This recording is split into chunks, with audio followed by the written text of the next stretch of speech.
Importing trees to your 3D models allow you to simulate different shading scenarios that could have implications with your production numbers. For example, if you have a 3D model with dormant deciduous trees from a winter site assessment like this, and you're concerned that once they're fully grown again in the summer, it could affect the solar production, you can use this tool to simulate exactly what could happen and update your design accordingly.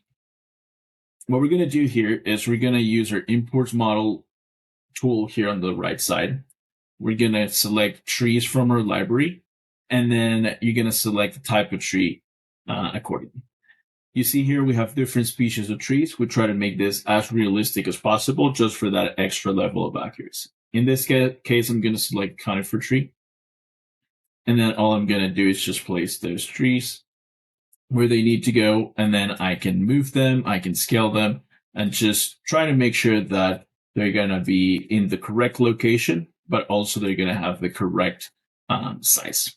So as you can see here, I'm just using the existing tree that was rendered from the drone images just to get an idea of the height and the width of those trees.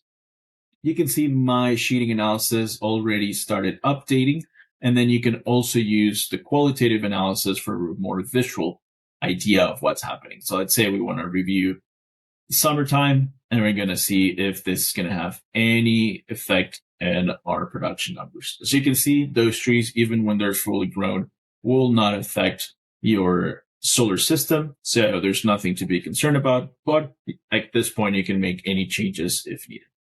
You can also use this tool in our remote design tool if you're doing a remote design in Scanifly before you fly the drone, just to get an initial estimate of what shading looks like at the side, what trees to remove, and just before you validate that with the drone. So here's an example of a remote design tool. You can see here how I added different species of trees, and I'm using here my satellite imagery, near map imagery, or my different layers just to get an idea of where they will be located and the height of those trees. So this allows you for a very accurate shading analysis from the beginning, or once you're validating your design, just to make sure that you can meet your customers' expectations.